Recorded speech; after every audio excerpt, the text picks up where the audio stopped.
Right, go on then. No pressure. Hello and welcome to a special edition of Mid-Table Crisis. Try not to talk over me. And again. Hello and welcome to a special edition of Mid-Table Crisis with me, Tom Patrick. Me, Simon Cross. Oh, is that? Oh, and me, Jack. Oh God! Oh, I'm not. Right. No. I can't just go and me, Jack. You need to say and we're here. Yeah. All right. What I'll do, I wasn't ready for that. I know. All right. That's what I did. I will introduce you, and you'll say something. I'll introduce you, and you say something like "Hello." I'll put a voice. Like that. I'll put a Radio 4 voice on. No, please. I'll put a radio. Go on then. I'll.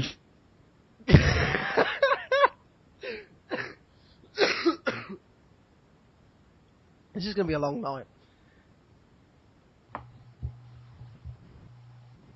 Alright, so are we rock? Well, are you doing the intro again then, Tom? Tom? Yeah, we lost a bit there. Is this recording still? Yeah. Yeah, we're still recording, mate. Don't worry. Okay, here we go. Take 3. Hello and welcome to a special edition of Mid-Table Crisis with me, Tom Patrick. And me, Simon Cross. Now, Tom, what are we going to be discussing And we've this got a week? very... What the fuck? I was supposed to introduce Jack. There was a gap. There was a gap. I hate Right, you you sometimes. say... No, with me, Tom Patrick, me, Simon Cross, and with our new special guest, it's Jack Johnson. And then Jack goes, hello, and then you say something like, and what are we going to be talking about? Go. It's late. Got work. Alright, come on, let's do this again. Fucking hell.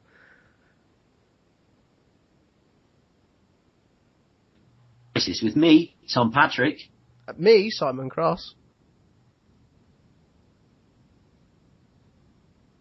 Tom?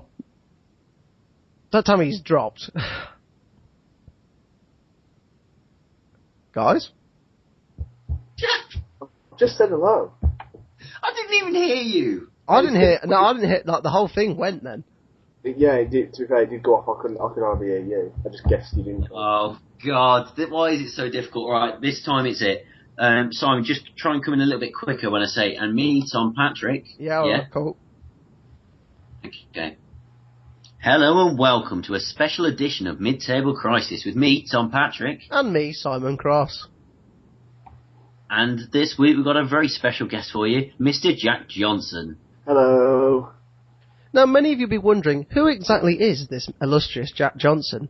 Well, it's not all, magic and gizmos that makes Mid-Table Crisis happen. I mean, as good as we two are, we're not that technically literate. So, we employed a man from the West Midlands, as, many people do throughout the years, to make sure everything works okay. And that's where Jack comes in. I'm a technical Yeah, genius. we're not proud of it, but it happens. And So I've he's got here a with us. question. Go on. No, you know your little intros you do at the start. You always try and do a little intro. Yeah.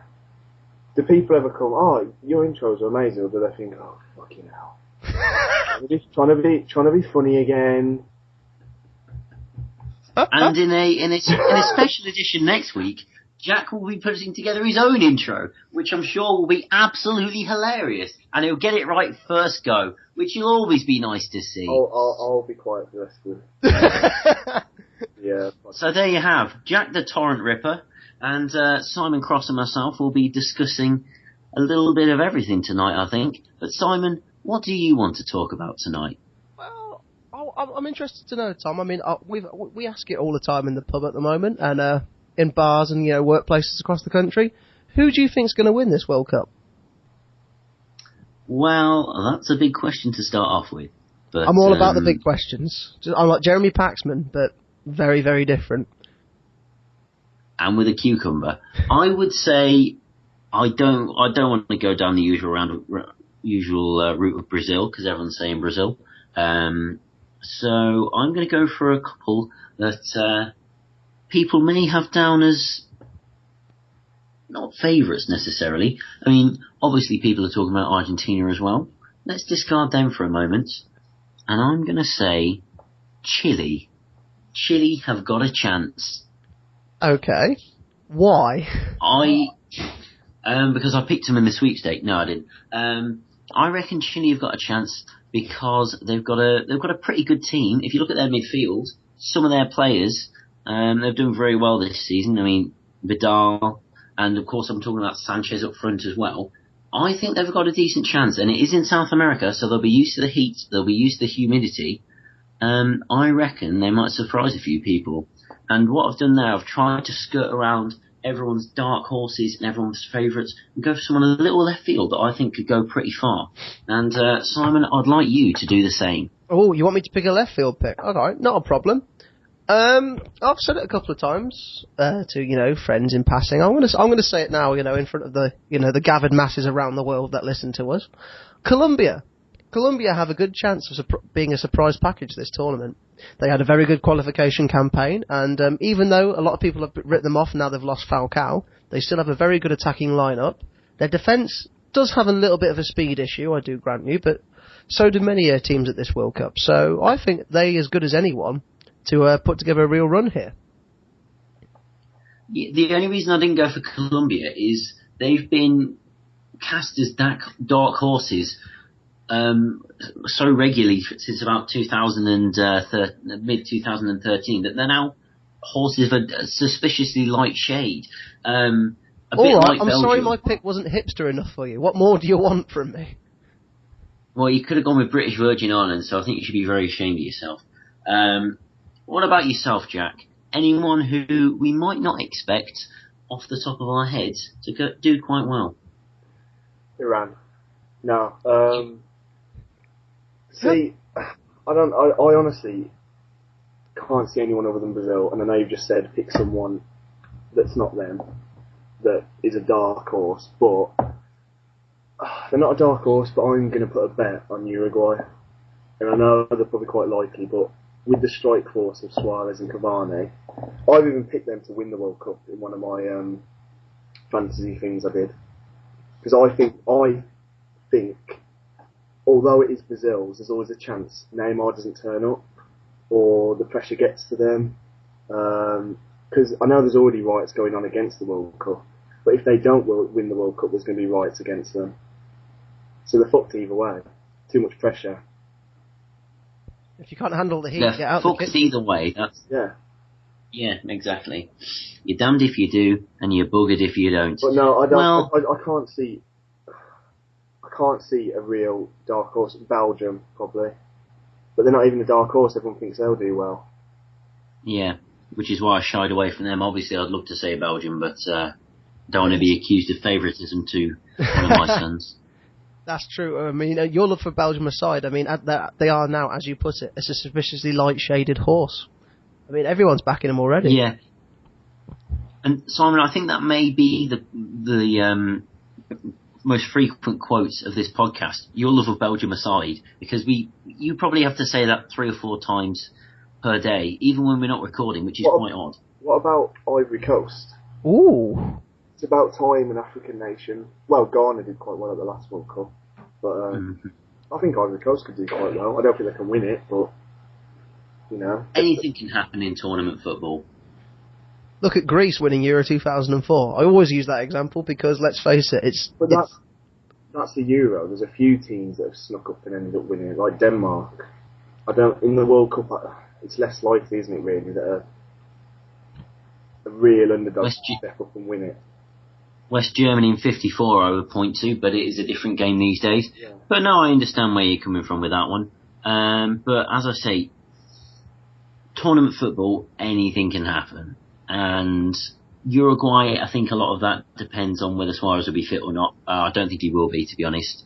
If he was, then they definitely would have had a better chance. But as far as the news has been today, I mean, it doesn't look like it's any closer to getting fit in time. He might get some time on the pitch, but I doubt it'd be effective because the meniscus injury is fairly dangerous. He's probably just going to end up hurting himself more. What do we think of France's chances, boys? I mean, I was discussing this in private the other day with a good friend of mine, and he seems to think that their team's a bit too old for this tournament, but they've got some good young talent. I mean, could they be a surprise package? Well, it's a bit of a transitional side, really, isn't it? Because you've got the young ones of Mahamadou Sakho and Paul Pogba, who are really starting to come into their own. Matuidi? And then you've got some of the older... yeah, Matuidi as well. I mean, but obviously Ribery's out of the cup now, and I do know that France's odds have been put to 25 to 1 to actually win the thing by some bookmakers. So I think that says a lot. I think Benzema's not in the best form of his life, and I think they look pretty good all around the pitch apart from up front. You know, there have been some question marks about Giroud, about his fitness. He was looking a little bit tired towards the end of the Arsenal season, though, a lot of people were saying.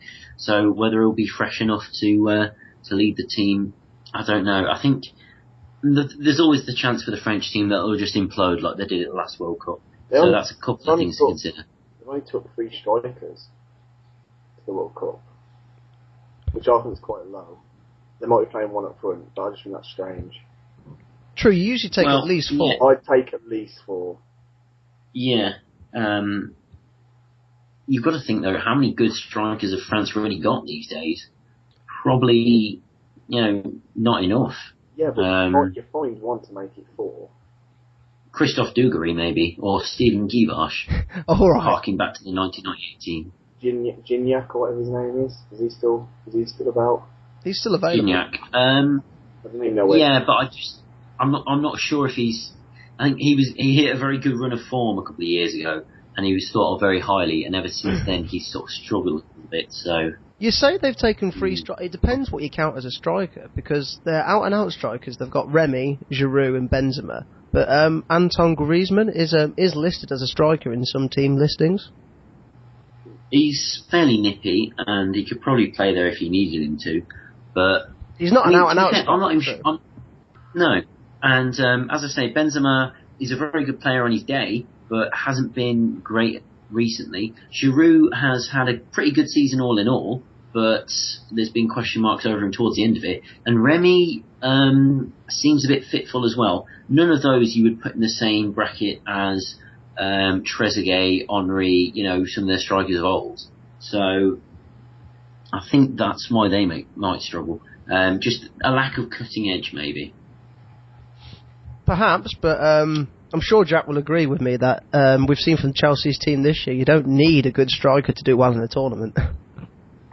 Yeah, but you do need a very good midfield, and as good as their midfield is, I think Ribery will be a big loss for them. Cool. Your thoughts on that, Jack? I'll be honest, I'm looking at the team now that they've called up. I'll always just remember the team of '98. So they're like England a bit.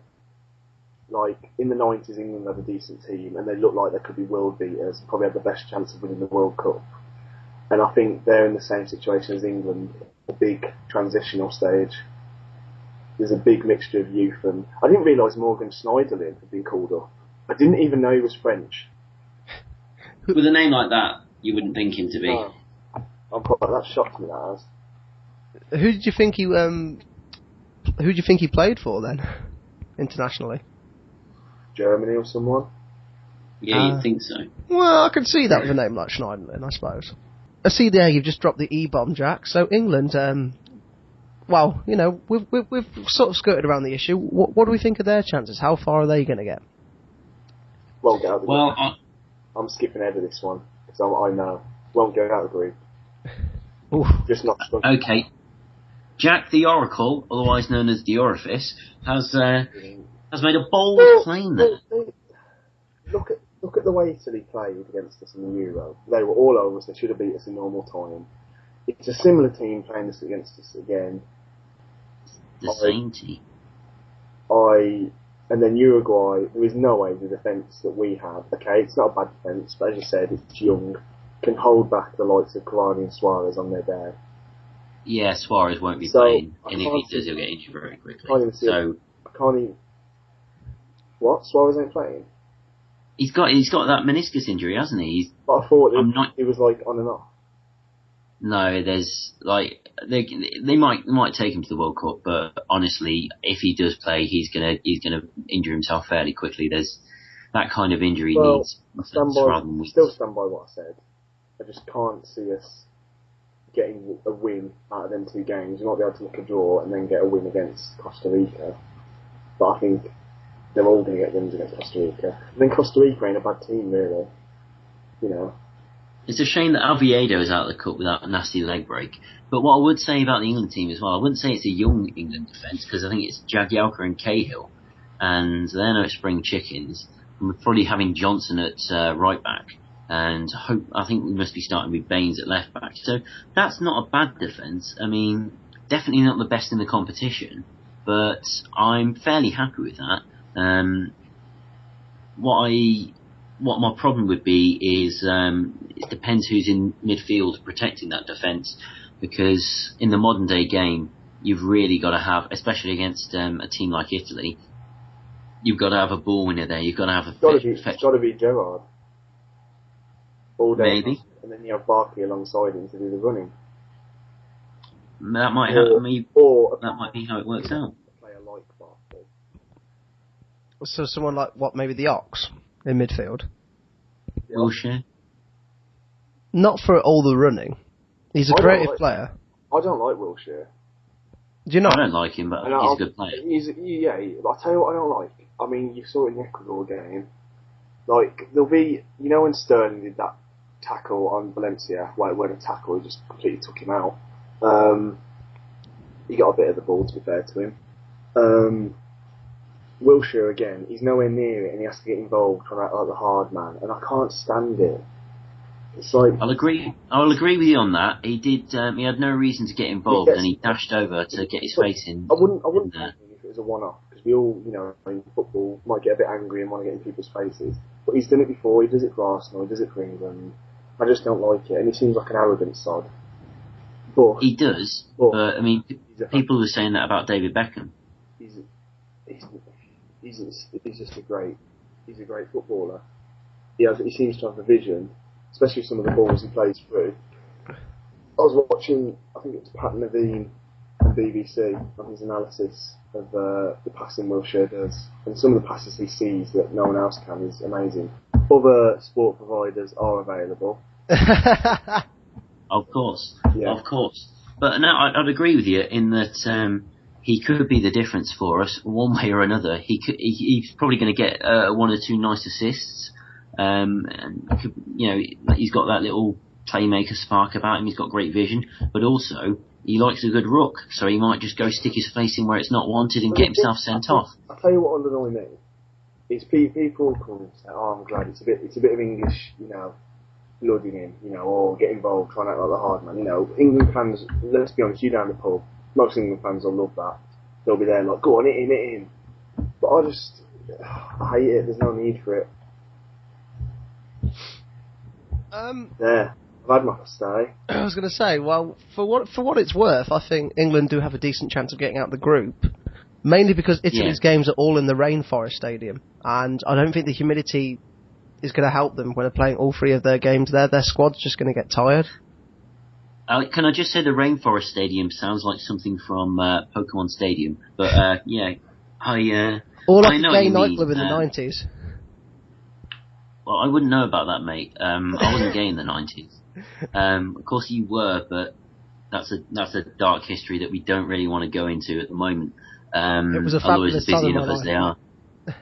Does Brazil have gay it clubs? It was fabulous. Pardon? Brazil what? Does Brazil have gay clubs? Does Brazil have gay clubs? Yeah, it's got a massive gay scene. Right. Have you? Brazil's the sex change capital of the world. You can get it lopped off and stuff added on left, right, and centre, mate. Really, you should get yourself down to Rio a little bit more often. I know where my next idea is. Yeah, lovely stuff. So that's Jack Chop It and Change It Johnson weighing in there. Yeah, Jack the Slipper, and but I'll go halfway in between you two. Jack saying they haven't got a chance. Simon's cautiously optimistic. I will say we've definitely got a chance, but we really need to dig in against Italy.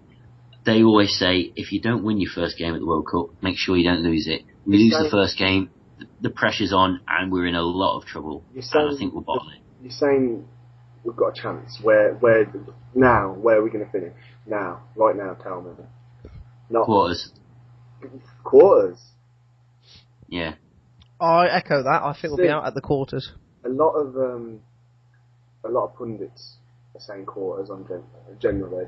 There's only one pundit that agrees with me, and I'm not happy to say who it is. It's bloody Robbie Savage. Robbie. That's a dark moment for you, Jack, agreeing with Robbie Savage. Yeah, I mean... Birmingham nice guy, I think. I heard you love Birmingham legend. Yeah. Of course, Jack's... more famous for his Leicester. Jack's familiar with Tom's love for Birmingham City at the moment. Always going on about it. Oh, Nikola Zigic, God. I've actually got a Nikola Zigic shirt somewhere, which is a bit of a rarity, especially in Bulgaria where I got it. If we could get back to the football for a second. I was going to say. Yeah, I reckon England's have got enough players who are in and around their peak that we'll get through the group stages, I'd say. It's probably going to be a nervy 0-0, 1-1 against Italy. We might go for it a little bit more against Uruguay and get a sneaky win over Costa Rica. There's a lot of variables in that, but that's just one likely scenario that I think could happen. So, yeah. All right. I thought, right, should we move on to the... Sorry, I'm just taking control now. I'm just going for it. I was about to segue to it. Don't worry, mate. The opening game. I was going to say, Jack, can you do all the segues? Yeah. Fucking segue guru here, mate. I just go on to... I think we should go on to the opening game and what you think about that. Guys, what do you think then? Go on, discuss. You mean Brazil versus Croatia, the opening game of the World Cup, or England's opening game? No, Brazil-Croatia on Thursday. Well, by the time this goes out, it'll probably be the end of the World Cup. Well, to be honest, people can listen to it whenever. I think this will be engraved upon the walls of a pyramid and be seen by the aliens that will no doubt ravage the Earth several thousand years in the future. So, the game at the time of recording will be in just a few days' time. But remember, your words will be immortalised time forever. immemorial. Yeah, immortalised forever on a tattoo on Simon's arse. So, in terms of what I'm thinking is going to happen in that game, I like Croatia. I've got them in the sweepstake. I reckon they've got a pretty good team. They will struggle a little bit. Everyone's going to be cheering for Brazil. Brazil just going to have too much for them. Did you see that thing Eduardo said about the opening game, that he's going to sing both anthems? Fair play to him. I mean, it's going to be a bit awkward, for the rest of the Croatian team, just to look at him like, all right, mate, calm down. I wonder if Diego Costa's going to do the same at the Spain game. Spain they got to the final. Yeah. That's fucking ridiculous, that. Don't get me started on that. Oh, well, no, go on. I wouldn't have a problem, okay, because, it's the rules, you can, if you play in a country long enough, you get citizenship and you can play for that team, but he'd already had an appearance for Brazil. He'd had two. Wasn't it a friendly, though? Weren't there friendlies? Both were friendlies. That's not the point. It's still an international appearance. I'm sure the rules were if you have any international appearance, you have to play for that team. Yeah, but the rules have changed over the last few years, and it's now that friendlies don't actually count, which is fuck it then. Which is why the whole Januzaj thing was so interesting. Although he's never going to play for England, anyone who said he would deserve to be taken out into the back of a car and shot through the back of the head. But these days it's all about getting an appearance in a proper game. And just talking about Januzaj as well, I'm not sure if anyone saw, but his first cap has been officially rescinded, and the friendly game is now thought of as a practice match. So Lukaku's 3 goals against Luxembourg no longer count because Belgium made too many substitutes, which is very sad. So just goes to show you got to check the facts before you sub them on and off. I don't get how that happens in this day and age.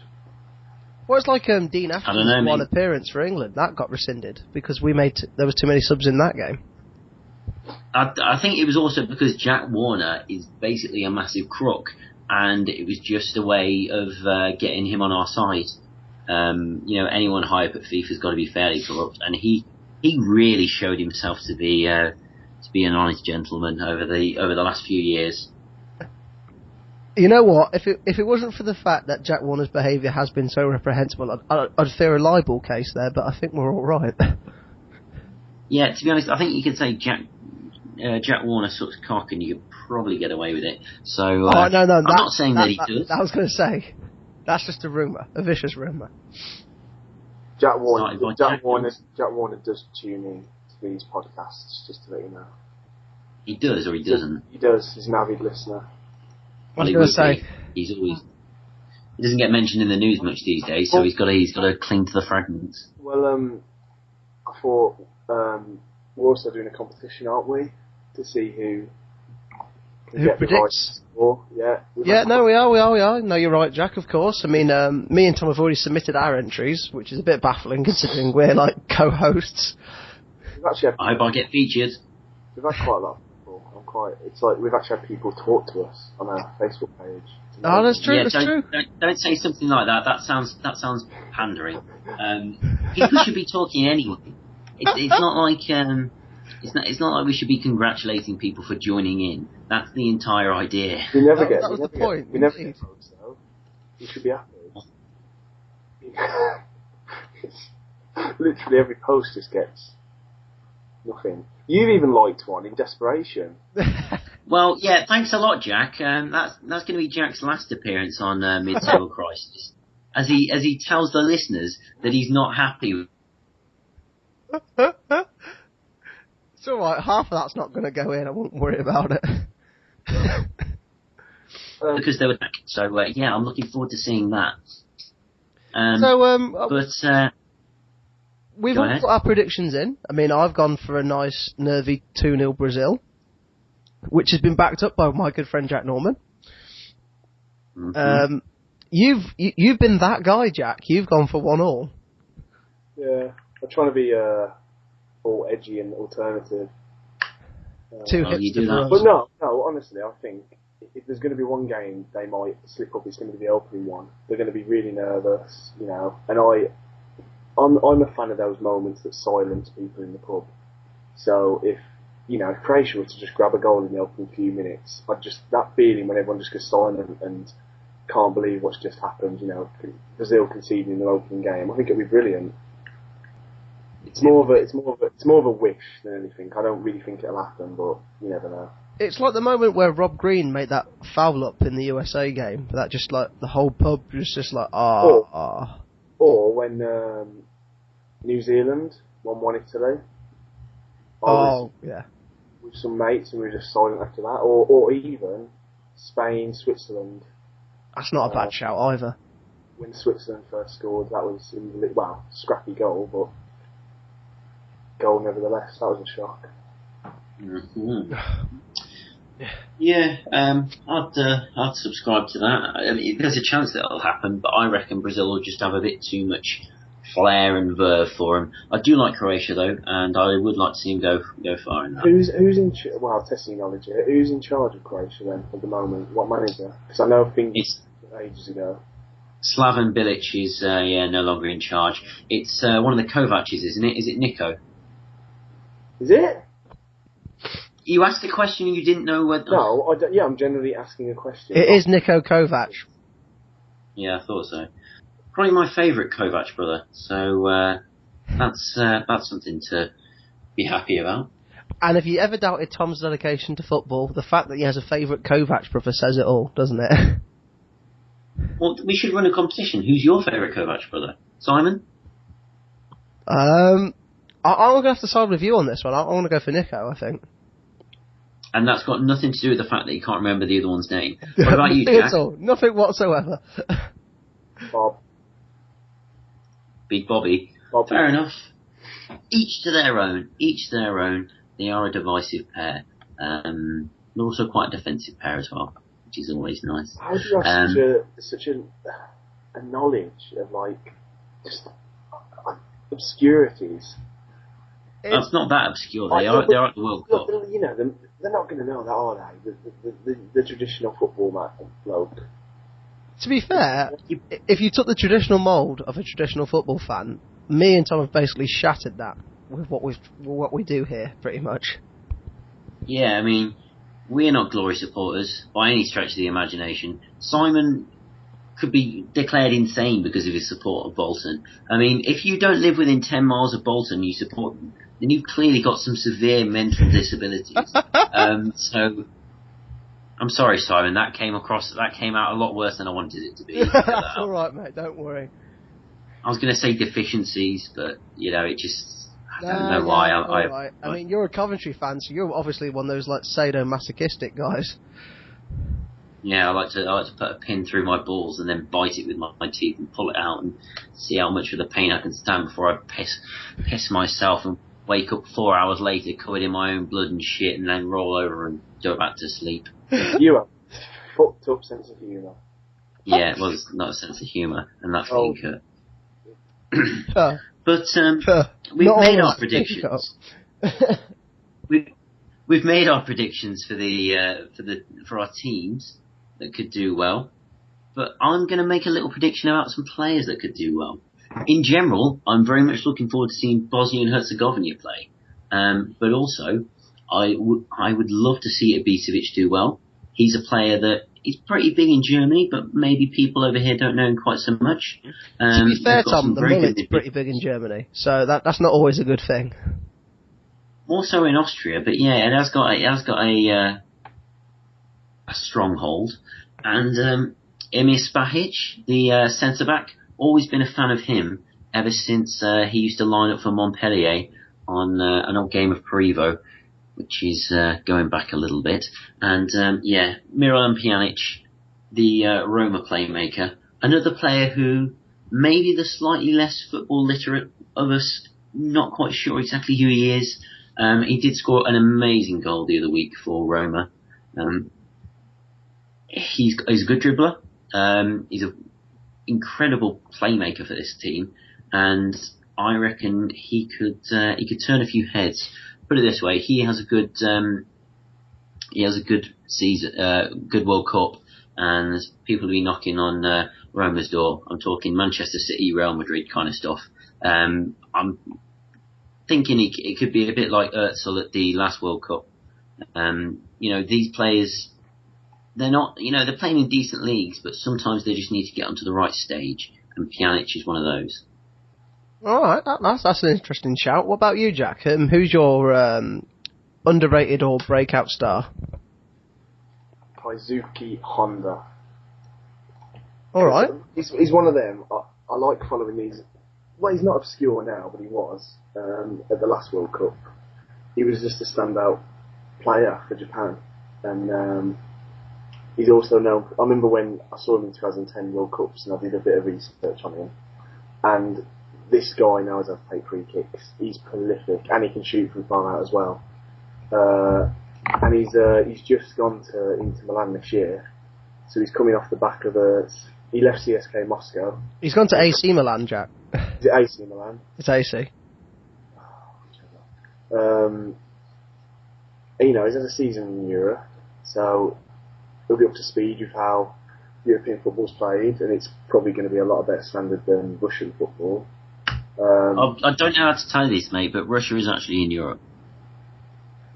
Yeah, but it's not. No, but I mean the big European leagues. You know what I mean?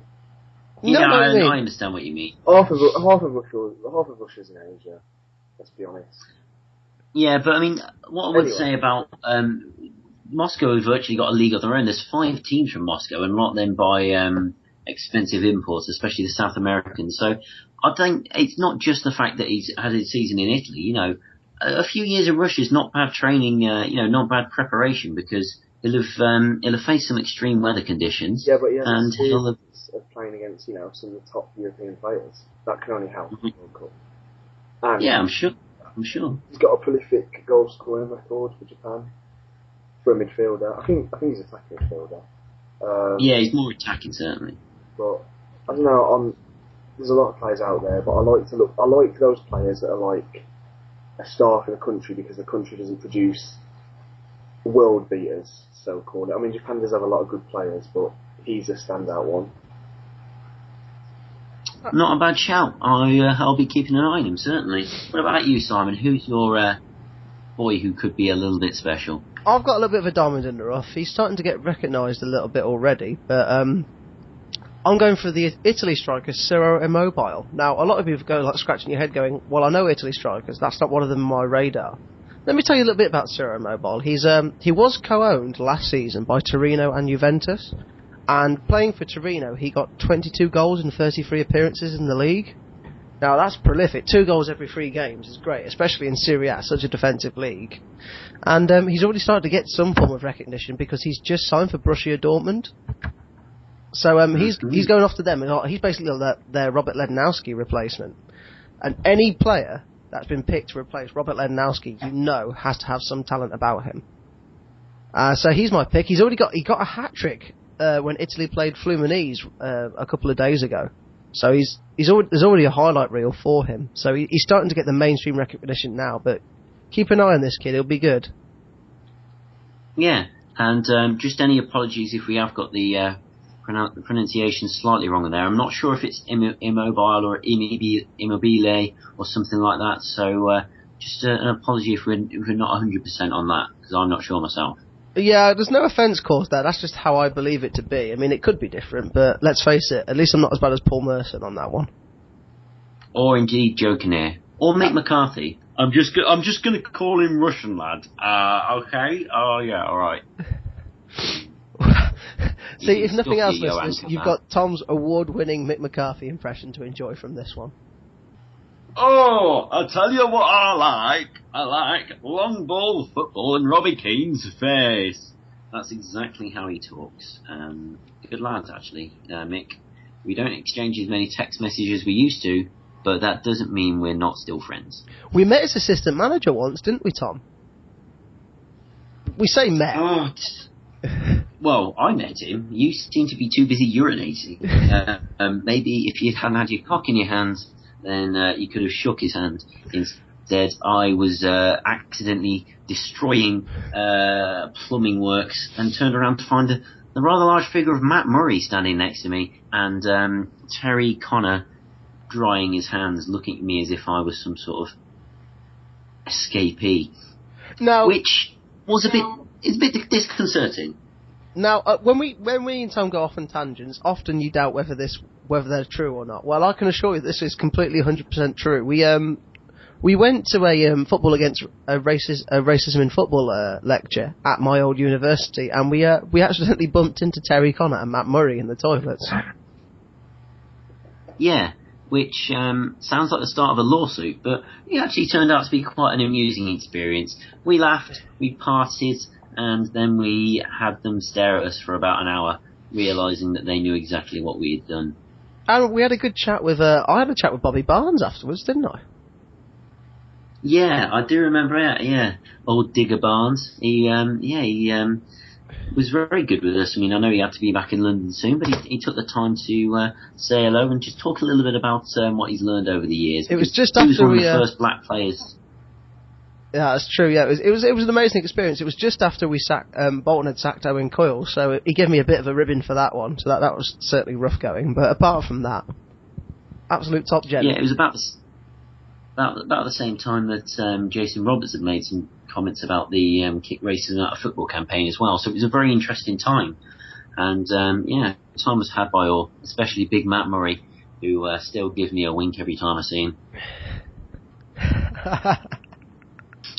But I think we've got to have a quick talk about England's strategy against Italy, because a lot of their good stuff comes through Pirlo. How are we going to combat that? I've spoken a little bit about it in the past, but I want to hear the thoughts of you two gents. Jack, what do you think?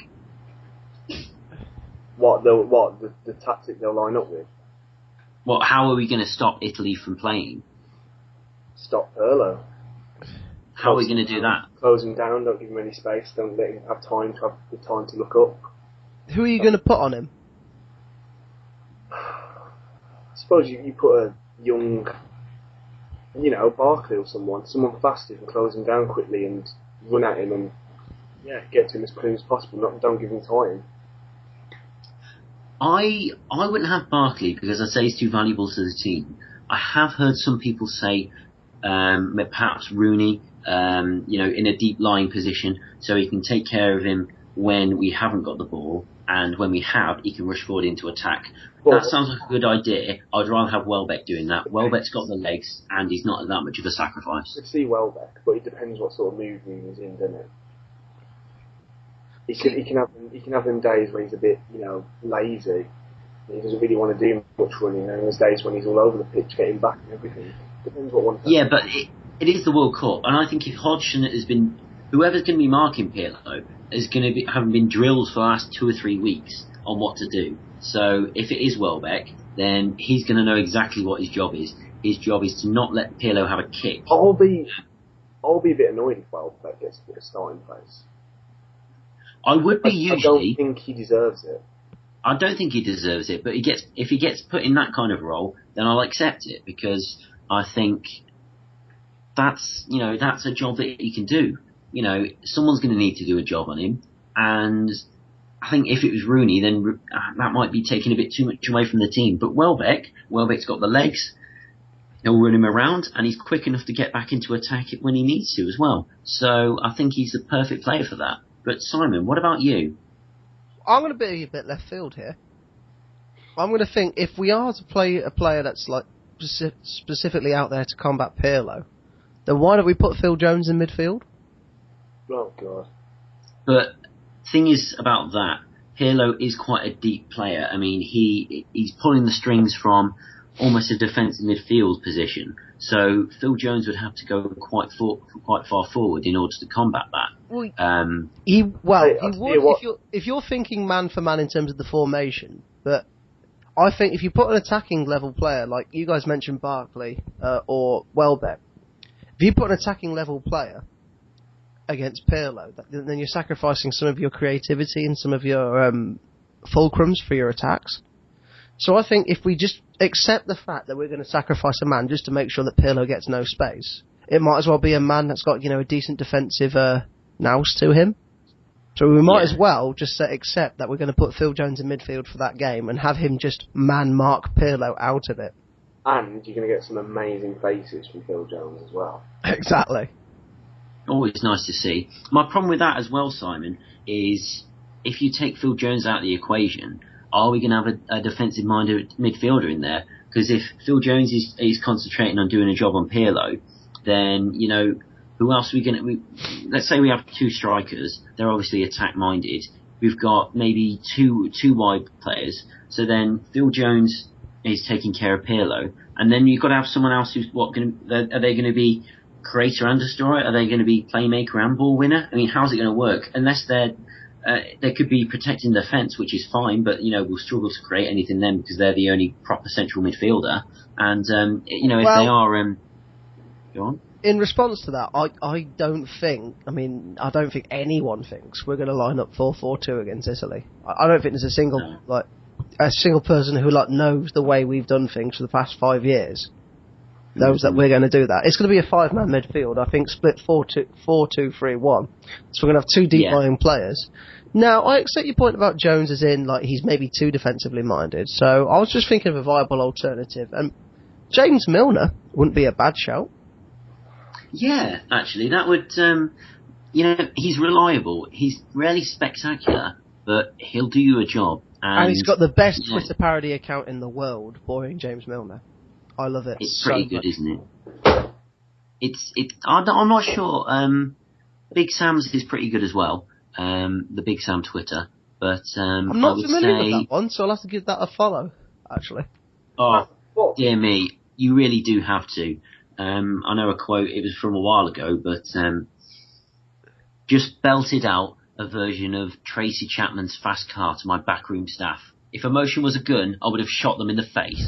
I mean, that's a bit of what Big Sam probably talks like, but it's not actually him, which is perfect, because you can imagine it's him, and it doesn't make any difference. Brilliant. Absolutely brilliant. I'm going to give that a follow when I get the chance. And Please for those do. who haven't, please do follow Boring James Milner. That I almost have to be convinced that it's not him. I'm almost certain it is. And He's also been got on a it. Facebook as well. So have a look at that. Definitely have a look at that, lads.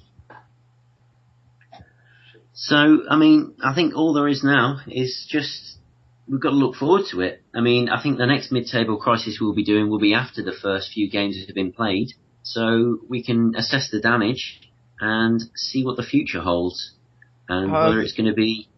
I mean, yeah, we'll be a few days from now, so by the time we're out, by the time we film that, do our film, I'm getting delusions of grandeur here, lads.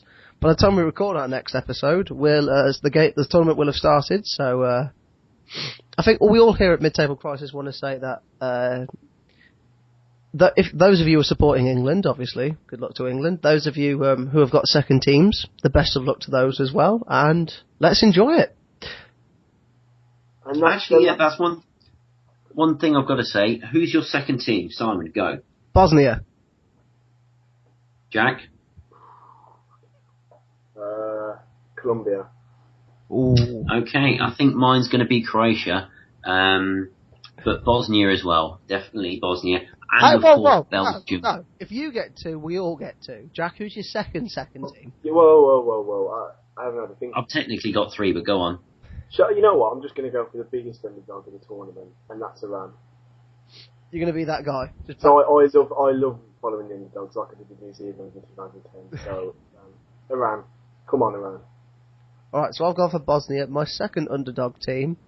I'd love to see... I think Jack made a point about Japan. I'd love to see an Asian team do well. So I'm going to back Japan as well a little bit. Do love Japan. Nothing wrong with the Japs. Lovely old job. South Korea got far, didn't they, in 2002? Yeah, but they were... And there were a few suspicions about some of those Italian goals. So, it's... let's not go into that now. That's another discussion for another night. So, you've heard our picks, you've heard our trials, you've heard our tribulations. I guess all that's left to do in the meantime, guys and girls around the world, is sit back, relax, grab a, bottle of your favourite beer or non-alcoholic drink if you're that way inclined, and just watch the football. It's going to be a great one, lads and lasses. Enjoy. This has been Mid-Table Crisis. I have been, and will continue to always be, Simon Cross. This has been Tom Patrick. And our special guest, Jack Johnson. Fantastic.